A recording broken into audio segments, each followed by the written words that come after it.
Schevchenko, and I was born and raised in former Soviet Union. And my family and we came to Sacramento, right from Kiev, Ukraine, in 1992, long ago. For all this time, I was working in local Sacramento nonprofits and also then in the government, local government agencies, serving people with mental health problems, serving in social services. And most of my clients were and are immigrants from the former Soviet Union, Russian-speaking, Ukrainian-speaking.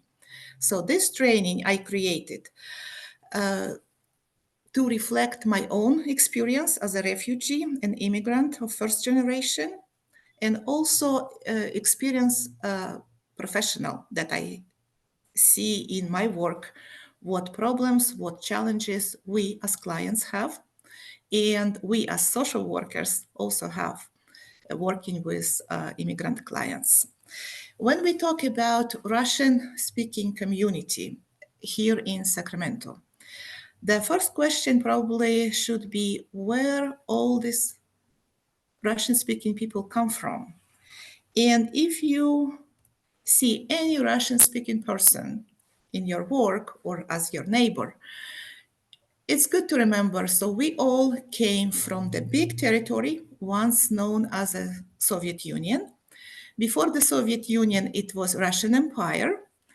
And basically, all Russian-speaking people who came to United States since 18th century, they came from this large territory. And the size of former Soviet Union was two and a half times bigger than United States. And from this big territory, it was several big waves of immigration. One started in 19th century when people come to United States, they wanted to change their lives, they wanted to explore opportunities. Another big wave started right after the Russian Revolution, Bolshevik Revolution, when people escaped communist government and wanted to find refuge in the United States. It was many big and small waves, but another big one started in 1970s, where about 300,000 Russian Jews left the Soviet Union, mostly on the ground of discrimination. And the people you see in Sacramento, Russian-speaking people, majority of them belong to the last big wave of immigration, which started in 1989 and still continues. This wave of immigration is very unique compared to previous ones because it started with Morrison-Lattenberg Amendment. This amendment provides refugee status to people who can prove they suffered religious persecution during the Soviet Union era. And the former Soviet Union was made up of the 15 different republics, which after its disintegration in 1991 became different independent countries. So when we came to Sacramento in 1992 and people asked me, where are you from? I said, I'm from Ukraine. Nobody knew what Ukraine is. Then I said, oh, I'm from Soviet Union. They said, yeah, we heard about Soviet Union. It's Russia. I said, not quite. But now you don't hear people saying that they are from Soviet Union. They say we are from Belarus, from Moldova, Kyrgyzstan, Uzbekistan, Armenia, you name it, all 15 of them, Russia and Ukraine. But before we were one country. And that's very important to remember when you would like to work with Russian-speaking community. The population of the former USSR was composed of over 180 different nationalities, not Russians, not Ukrainian, 180 different nationalities. These people spoke about and still speak about 130 different languages. But the Russian language was the language of official communication. All documents, all communication from the government was in Russian language.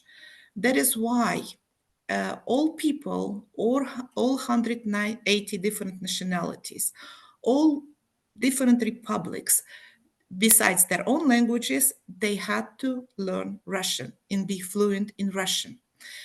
What does it say to us here in Sacramento?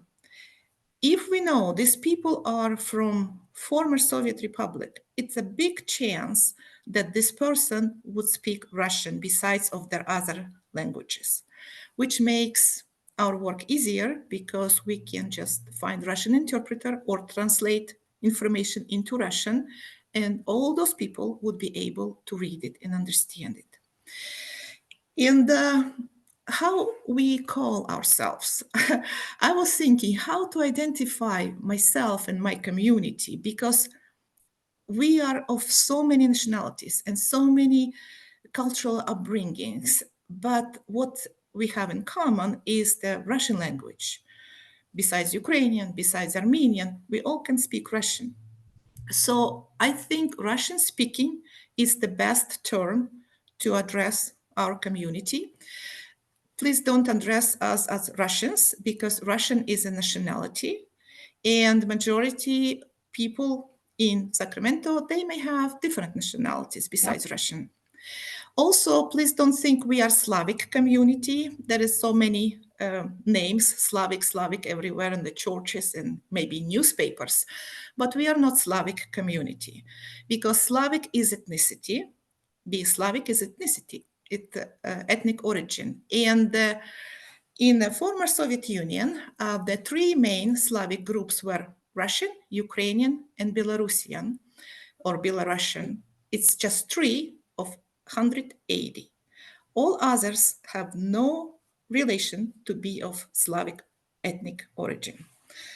Be mindful about that, because people can be very offended if you call them, if you don't know their nationality or their ethnic origin, you call them Russians or even Ukrainians. They said, no, we're not like this. And on this slide, you can see different faces. You see people from Uzbekistan, you see face from Armenian person, you see different people. And it's just a reminder that if you think about Russian-speaking community, please don't think about like common Caucasian person who looks like everybody else, like white. No, we have so many nationalities and we are very diverse, even by our looks. Because of diversity, we also have big religious diversity, even here in Sacramento. Many are evangelical Christians, many are Jews, many are Muslims, Eastern Orthodox, Roman Catholics, Buddhists, and many people in the community are not affiliated with any religion.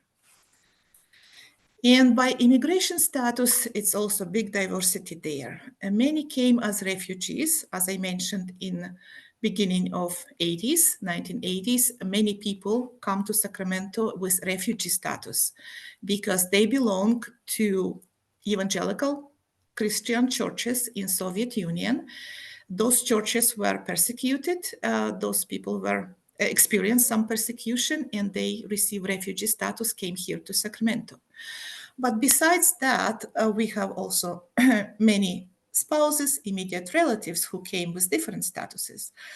People right now coming with humanitarian parole, Uniting for Ukraine, started in 2022, I believe, right after the war emerged in Ukraine. So humanitarian parole, it's a big status right now with which people come to Sacramento also. Diversity immigrant visa holders, every year, the United States has a lottery, a green card lottery, and people apply, and whoever wins, they come with green card to United States. And because Sacramento has such a large Russian-speaking community, many people come to Sacramento because they think it will be easier for them to live here. Employment-based visa, tourists seeking asylum, and human trafficking victims, we have very, very diverse immigration statuses here in Sacramento.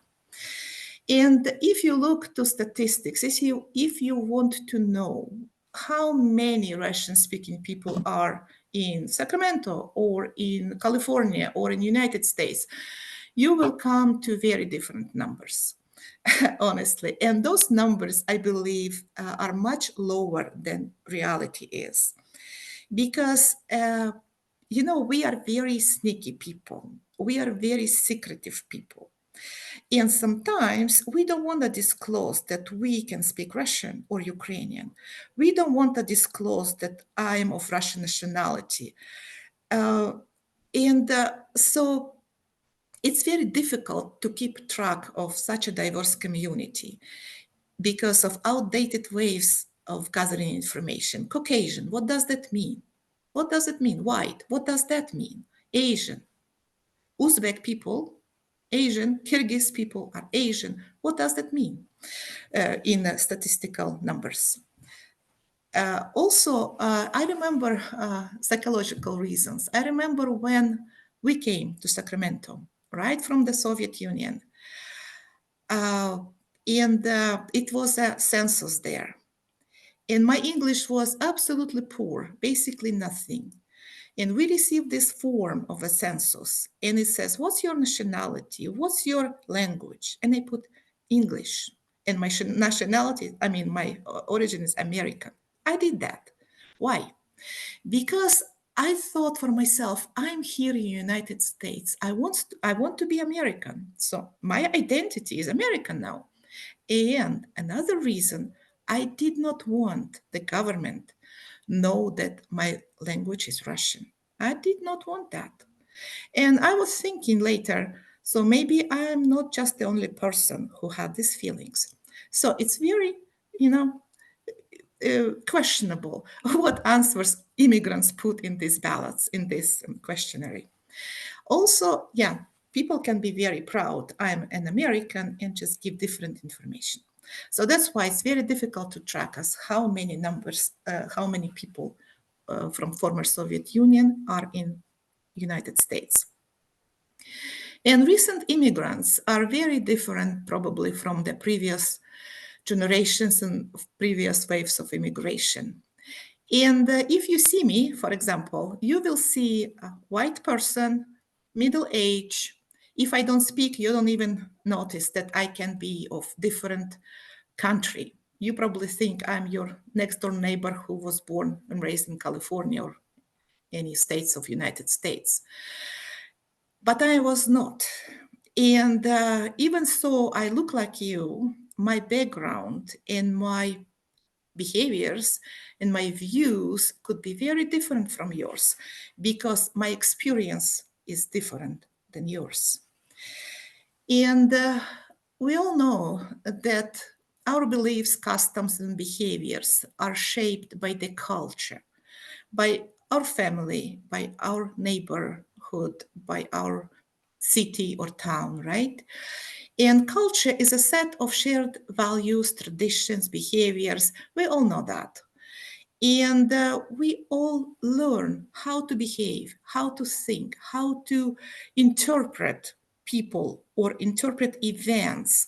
We all learned from observing others and from our own experience, which is cultural experience.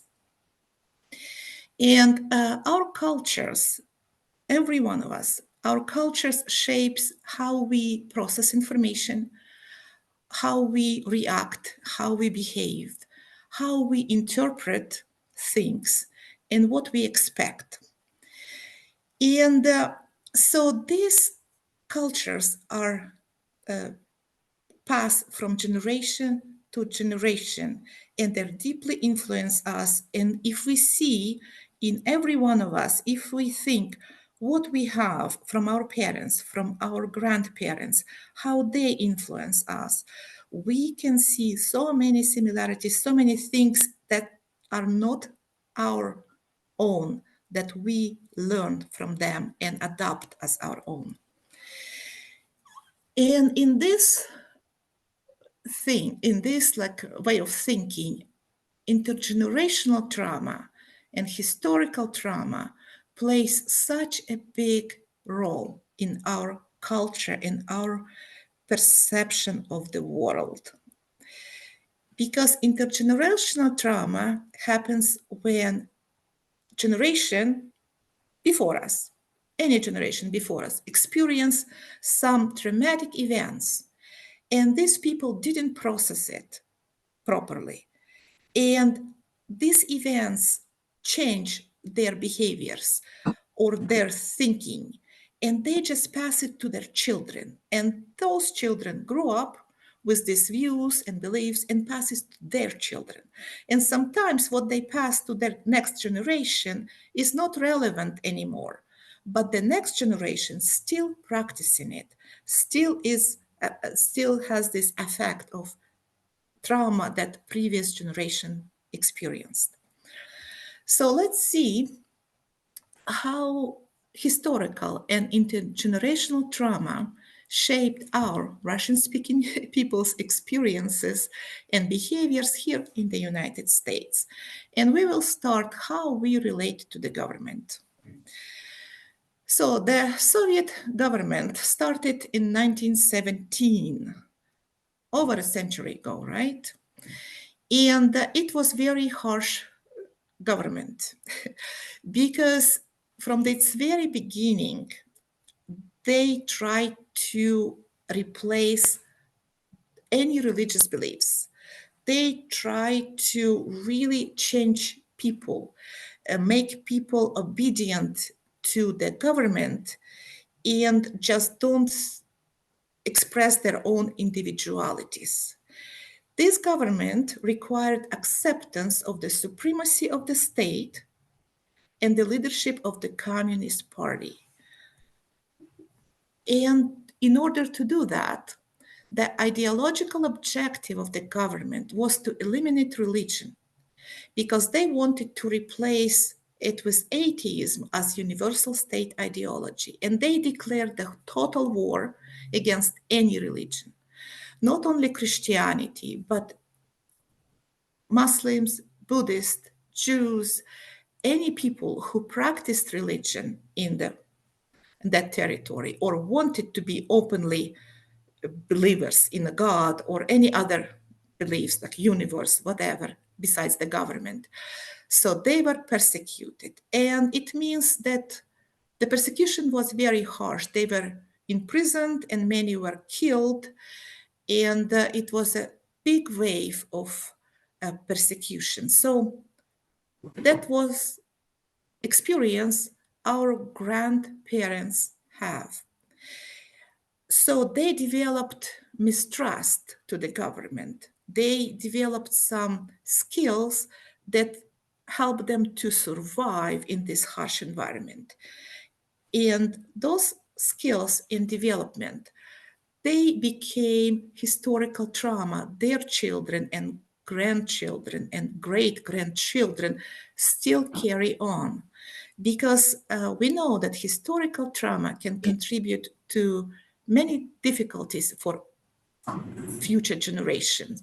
It's contribute to mental illness, child abuse, domestic violence, substance abuse, even several generations after the original trauma occurred. And for us, Soviet people, it was so many traumatic events. For our grandparents, it was World War I, then it was October Revolution, then it was Russian Civil War, then it were political persecution, extermination by hunger in Ukraine. You see the whole list here. Then World War II happened. All these events, they had such a bloody consequences. People died, people get wounded, people lost their houses. Hunger was there. They were worried about their survival. Survival. They were worried about their children. And I was thinking about our grandparents. If you have such a big pressure and one event after another, what can happen with you psychologically? I was thinking, so if I would be a woman there at that time, I probably would not have an energy to express my love to my children. My love would be expressed through giving them food, giving them shelter, And that's it. Thank you very much. You have to just be thankful that this is my love to you. And it's interestingly enough that I hear so many people who said, you know what, Tatiana, my grandparents, they said exactly like that. I provided food, I provided roof, meant I loved you. What else do you want from me? And this kind of way of thinking was absolutely understandable in this time, right? When it's lots of pressure on wars and everything. But then it passes through generations, it passes to next generations. And so many people here in Sacramento, their grandchildren who are adults right now, sometimes they don't know how to even express the love to their children or to each other because nobody showed them. They didn't learn that. And for a recent generation, a little bit older than myself and my generation as well, we also, in former Soviet Union, we have so many traumatic events, a little bit different though. We had many earthquakes in Uzbekistan and Armenia. And those earthquakes were very, very big earthquakes that destroyed buildings and people get killed, people get injured.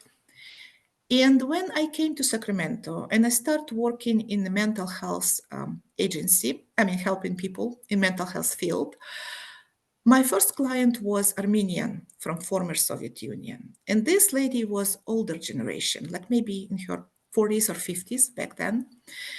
And she was diagnosed with major depression.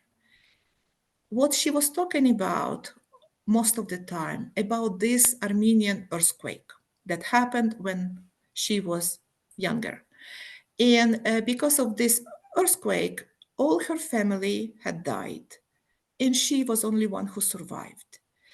So it happened maybe 20 years ago, since the time I was talking to her, but she still remembered that. She still had a guilt.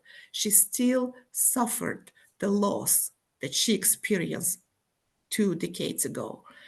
And it was my first, for me, as a new social worker, it was my first experience of trauma in people, so unresolved trauma. And I was wondering, so interesting, now we are in United States, in Sacramento, different world, different society, but she still lives in the past. She's still grieving, she's still processing it. And she's not the only one person. We have so many Armenian people here in Sacramento, so many people from Uzbekistan who still suffer and processing the loss of their loved ones that happened in 1966, in 1970s, 1980s, long ago. Then you all know that in 1986 it was Chernobyl nuclear accident in Ukraine. For you, it was a news. For us, it was a reality because I lived in Kiev and I remember that happening. And after this accident, so many people get sick, so many people get traumatized. Many people live here in Sacramento with all memory of that accident, with all consequences. And so it's still with them. For them, it's their reality. In 1992, the Soviet Union collapsed. Again, it was another news for all the world, but for us, it was a big reality. Just think about that. So tomorrow you wake up and you have in TV and the news and social media, the United States is no more. What would you do? What would you think about? What happened with your retirement? What happened with the language? Maybe now you have to learn different language, right? No more English or whatever language you will learn. What happened with your jobs? What happened? Your whole universe will collapse. That's what happened for many, many, if not all of us in Soviet Union. When I was working in Yola County as a social worker and visited my older clients who came to Sacramento in their older age, and they remember the collapse of Soviet Union very well. You know what they did? they collected all the items like water, salt, matches. They have the whole, like I would say, hoarding of these things in their apartments. And I asked them, why do you do that? And they said, oh, because you never know what can happen tomorrow, right? It's true. Big trauma. You never know what will happen tomorrow. Because if such an empire of as Soviet Union collapsed, anything can happen in this world. So after this collapse of Soviet Union, we have ongoing ethnic conflicts on that territory. Ongoing. And the latest one, it's between Russia and Ukraine. People who experience this, they come to United States with many immigrant statuses. They come to Sacramento. Those are your clients. Those people are part of the Russian-speaking community here in Sacramento. And as I said, the Soviet regime enforced conformity and state supremacy, and any opposition led to severe punishment. If I live in such oppressive environment, as a person, what would I learn? I would learn to be very secretive and very invisible. I don't want the government to have any access to my private life as much as possible. And it would be very good thing to do if I live in Soviet Union, right? But when I come to United States, I still carry these attitudes with me. I still fear and mistrust the government here. I still have passive aggressive behaviors. I still struggle with trusting people and have low self esteem, emotional distress, and I can feel lonely. I can feel hopeless, even here in the United States. And the Soviet Union is no more. It's a nightmare. It's in the past, but I still feel that and practice that. Why? Because I learned these behaviors. I just learned them. I learned this way of thinking. I learned these emotions. And I see world through my lenses, my cultural lenses. They may be absolutely not relevant to this reality in the United States, but I still practice that until I realize what I'm doing, right? Yeah, if we talk about alcohol abuse in the former Soviet Union, in nowadays Russia, Ukraine, that's the that's a history that's come for. I mean, we have long history practicing alcohol use and abuse in Russia, and drinking is viewed by majority as a must for normal life. And the pictures you see here, it's real pictures. So, if you go to Russia, you probably see people drinking openly on the streets, passing out in a subway. Nobody cares. Why? If people don't create any problems to others, so that's fine. This behavior is acceptable. And as I said, alcoholism was a traditional problem in Russia, and I believe it has a big connection to the traumatic experiences people have or had and have. And also, it's a self-medication. It's the easiest way to self-medicate if you have any disturbances, any emotional problems. And in Russia, the alcohol abuse treatments are very different from American. And people placed into psychiatric institution while intoxicated. If they have hallucinations or they have some other like psychotic symptoms, then they place into psychiatric institutions.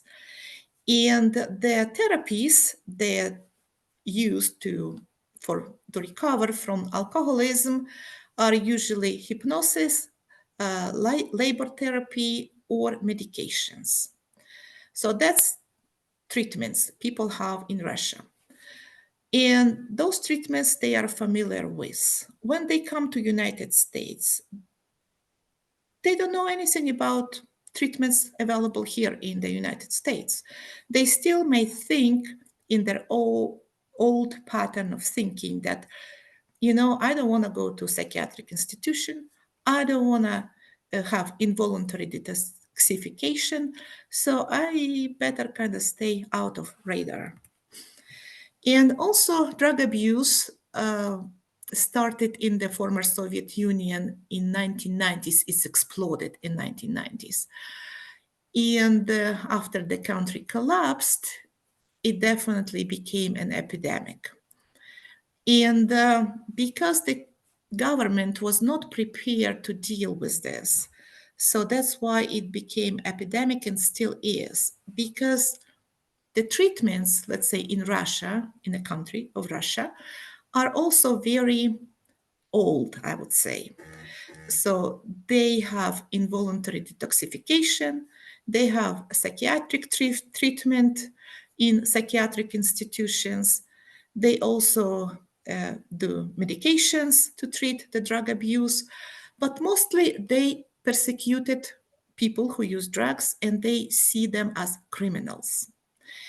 And in Russia, the country of Russia, drug use stigma is very strong and criminalized. So if I live in Russia and I know how people deal with drug users there, and I come to United States, again, there is a different country, but I don't know anything about drug treatments in the United States. And I bet I would not be even interested after such a harsh experience that I've witnessed in Russia. If we talk about Ukraine, Ukraine is very interesting because it's as an independent country, a separate country now for over 30 years, they adopted many Western practices. And they also not criminalize people as harsh as in Russia, but they still have this stigma. The people of Ukraine, the citizens of Ukraine, have stigma against drugs users. They think about them as social outcasts. But from my experience, what I noticed, people who lived in Ukraine and came to United States from Ukraine, they are more open to some counseling and some therapies if they have problems with drugs. And because of such a harsh experience in our own cultures, so many Russian-speaking immigrants are reluctant to engage in therapy, especially in substance abuse counseling, because we are afraid of stigma, we are afraid of punishment. And there is also very strong cultural perception of substance use. For example, alcohol, it's okay. If you use alcohol, that's fine because everybody drinks. But drug, no, that's not okay. It means that the person is very immoral, weak, or something going wrong with it. So that's the stigma we have in our society in Russia, Ukraine. And that's a way of thinking we carry with us when we come to the United States. And when you talk to Russian-speaking clients about possibility of therapy, usually you hear two responses. I am not crazy, and I'm not an alcoholic. Why should I go through the therapy, through the treatments? And I'm not crazy, that's very important phrase for us, because mental health in the former Soviet Union for over 70 years, psychiatry was used as a punishment. It was no mental health services. It was psychiatry. And psychiatry was used for a punishment. Also for treatments of some severe psychiatric disorders, yes. But what people know, people who grew up in Soviet Union and post-Soviet time, they know that in the former Soviet Union, if you disagree with the government, if you wanted freedom of speech, if you want self-expression, if you like Western style of living, if you like Marlboro, if you like Elvis Presley, if you like anything different than from the Soviet government ideology, it means you're a big candidate to be placed into psychiatric facility involuntary, and you will get lots of psychotropic medications and other harsh treatment just to change your way of thinking. Actually, Soviet psychiatrists that even have a term for this. They say you have schizophrenia if you think differently than of government ideology. You're sick. We need to treat you. And it's very important because growing up in Soviet Union and working with people from former Soviet Union, I never heard them to refer to any mental health condition other than schizophrenia, because this was such a big diagnosis and everybody were afraid of this diagnosis in former Soviet Union. So all others were kind of not in a radar. And so many people say, depression? What depression? We don't have depression. Anxiety? What is anxiety? But schizophrenia, that's a big deal because it was a label that was placed to people who think differently, who dare not to obey the government. And it's not an ancient history because all these tendencies were active until late 1980s. And with this attitude towards psychiatry and mental health, what do you think Russian-speaking immigrants might feel here in the United States, in Sacramento, about mental health? They are afraid. They are afraid of punishment or humiliation. And because of their past experience, many of them still carry hopelessness and a fatalistic attitude. And we all are in survival mode. What does it mean? We don't know anybody to know about our problems. Drug abuse, alcohol abuse, mental health, depression, anything. I don't want other people to know about it because I don't know what consequences will be if the government or services will know about my problems. And I am a Russian Ukrainian speaking social worker.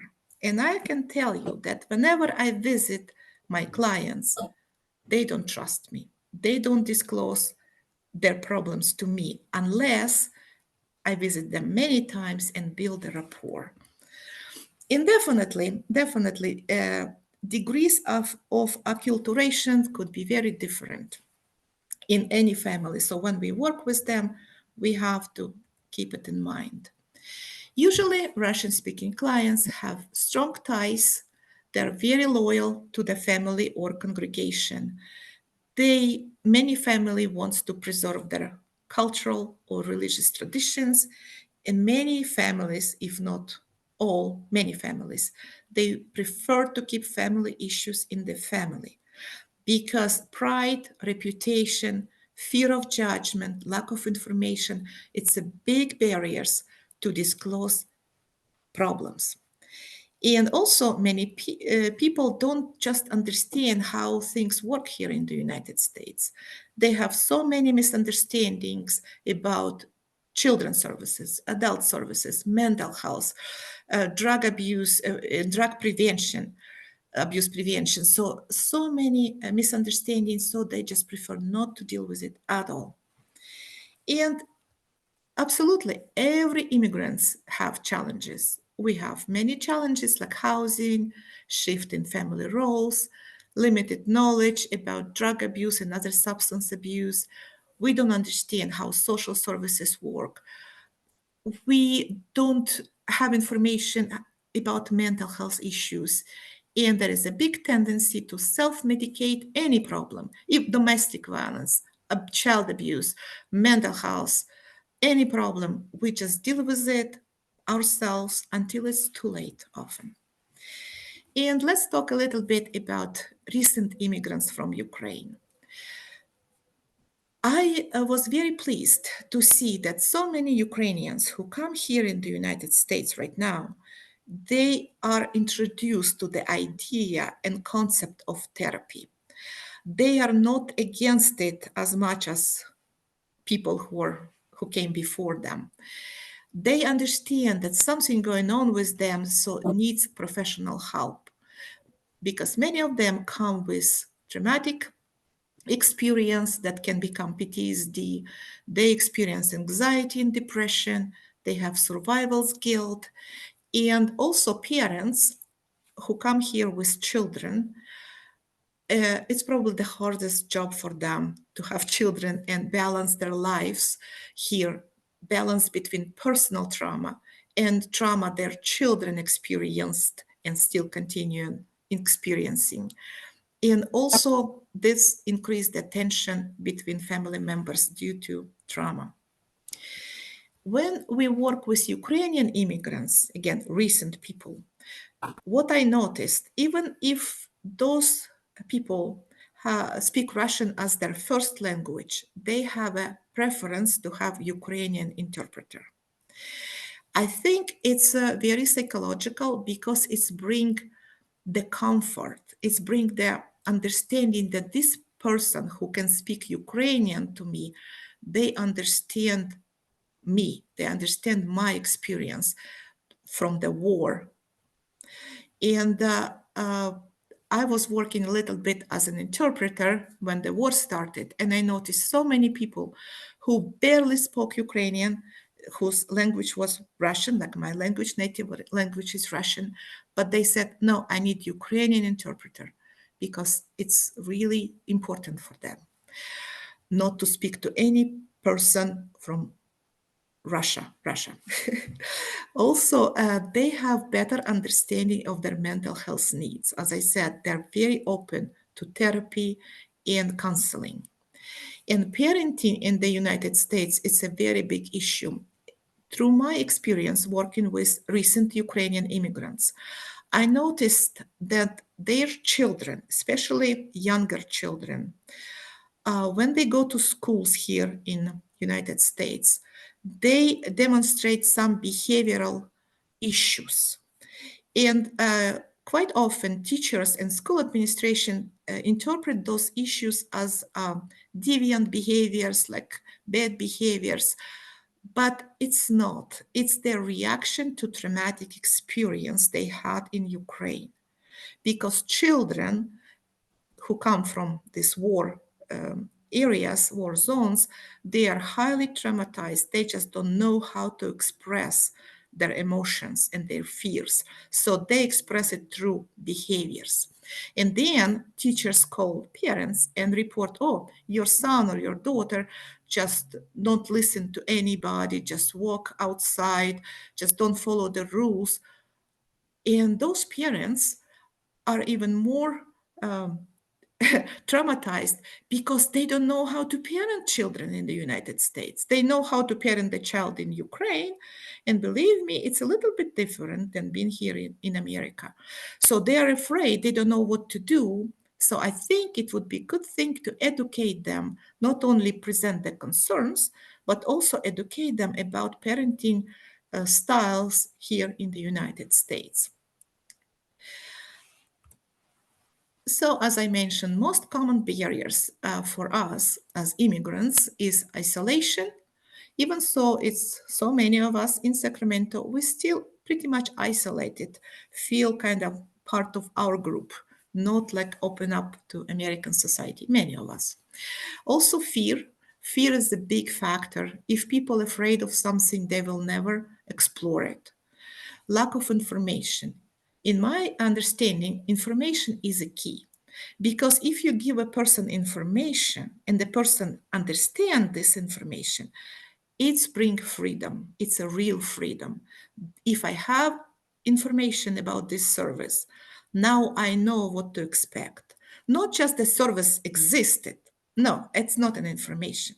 Information is to explain them what is it about, what to expect, uh, what's the role of those people, what's the role of social worker, what's the role of mental health counselor, school psychologist. So people need to know, because even so, as I said, even they look like you, they come from different country, from different planet. So education is a key for parents and for kids.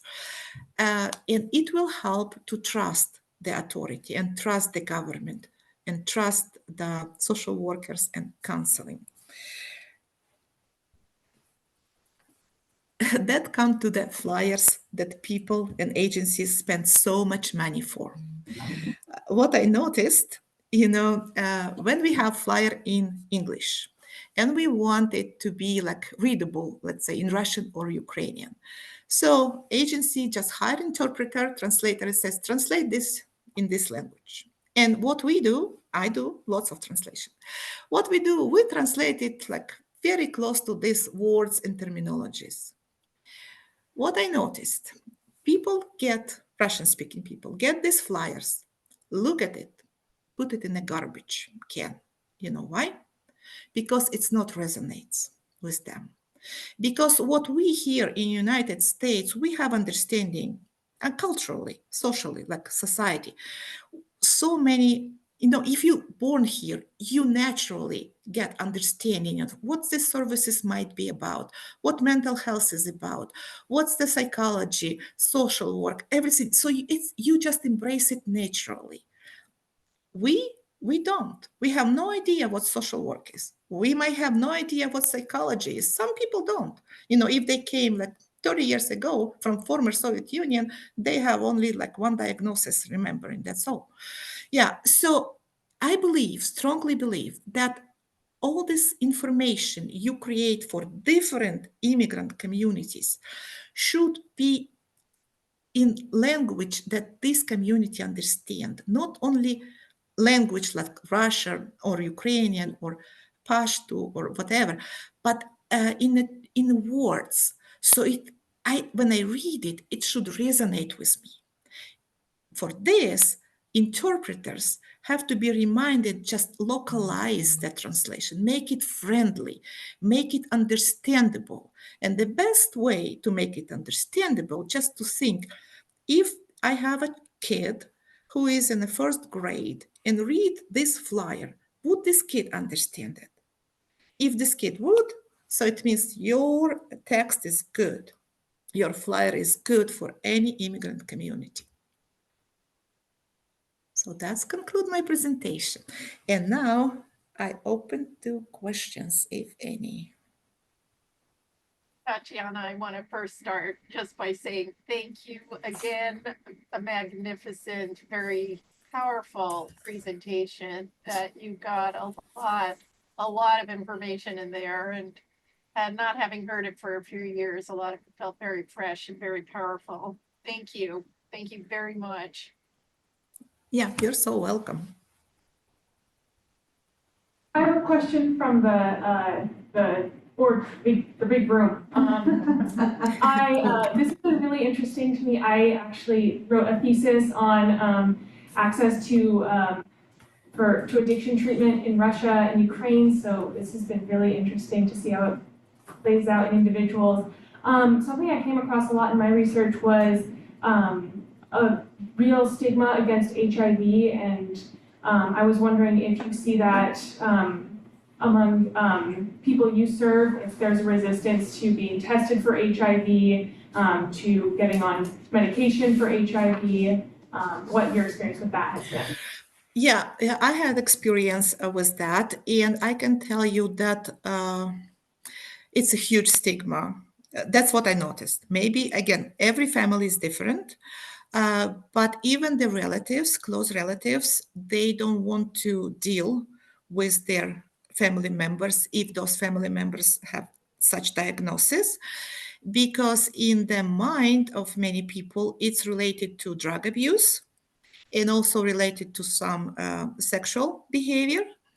And all these things viewed as low moral and low moral and weakness. It's not viewed in any other, I would say, aspect like medical or maybe whatever. It's just characteristic base. It means that there's a people just not worth our attention. I mean, simplifying that. Yeah, so I've seen that. And I also talked to some younger people who suffer from this attitude because they said that my parents don't accept me, my community, a church, it's even no question about it. Church will not accept them. And so they feel excluded and they feel very traumatized and very lonely. Yeah. Here again, we talk about Sacramento community. Are there any strategies that you have for educating people about HIV, for reducing that stigma? You know what I noticed again? So the older generations are very difficult to educate. And what I was thinking lately that normally older generation or parents educate their children, give information to children. What happened here in United States with immigrant families, children start educating their parents. That's what I see many times, and I mean often. Teenagers, right? Teenagers and young adults, they do research and they educate their parents about all these things, about HIV, mental health, drug abuse, alcohol abuse, and God bless those children. But that's what I see. So if we target community in this way to educate community, I would target younger generation because older generation, they have their own opinions already formed and it's very difficult to change. Tatiana, hi, this is Sherry. I remember several years back when we started working with you, a lot of the parents told us that when their children reach either junior high or high school, they tend to pull them out of public education. Is that still kind of true, or what do you find with that? That's very true if we talk about religious community. And in Sacramento, we have a big religious evangelical Christian community. This community is the hardest to reach because they're very closed, with each other in around churches. And so many parents there are afraid that the influence of the society, influence of the school and peers on their children, that's why they take them out. And basically, they put them in maybe private school that within the church, or even to homeschooling. In my opinion, that's very, how to say, it's very hard for children because when they grow up, they are not fully assimilated to the American society, and it brings so many difficulties for them.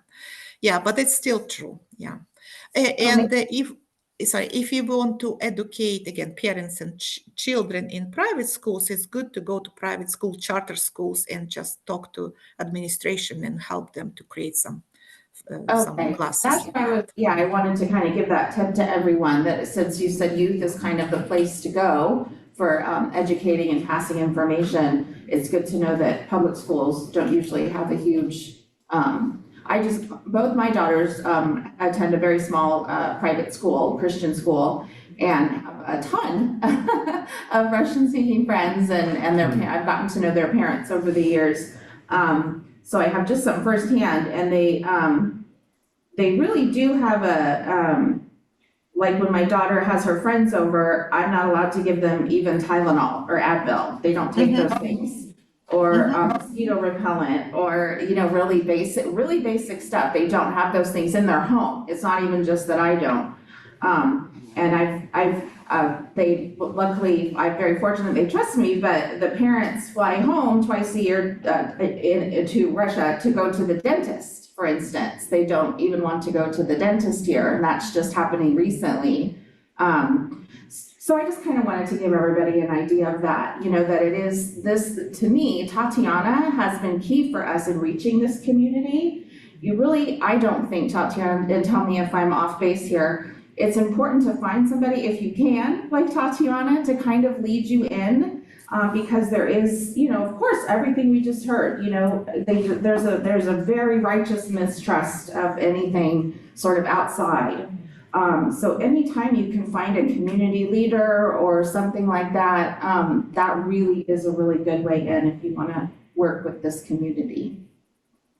Yeah, that's true. And also another thing that many people ask me, should we refer to community resources, like what's the community resources in Russian-speaking community, like in terms of mental health or anything?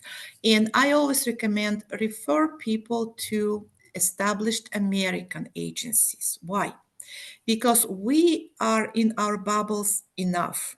If the family goes to Russian-speaking church or Ukrainian-speaking church, goes to Russian-speaking doctor, Russian-speaking store, Russian-speaking apartment, neighborhood, they don't live in the United States. Honestly, they live here physically, but they don't live here. They live in whatever cultural environment, anything is rather than United States. My mantra is allow people to explore. If you refer them to American agency, at least they will have some experience and exploration. They will go besides their walls, like outside into America. Let them walk into America. And it would be very healing. I know that. My experience is the proof, and many people I've seen, I help them always integrate, not disintegrate, integrate in the American society. That's very holistic approach, in my opinion. Yeah, especially I've noticed if you could get one to go, they'll often tell, the people, yes, you can go, this is a good place to go, you can trust them, and then a flood of people. That's kind of what happened with us when, you came on board. And I know, like at my daughter's school, there was a homecoming event or something, and there was a whole bunch of different ages and different kids from the school all taking a picture together. And I asked my daughter, what's that? She goes, oh, well, they're all kind of from the same family, sort of.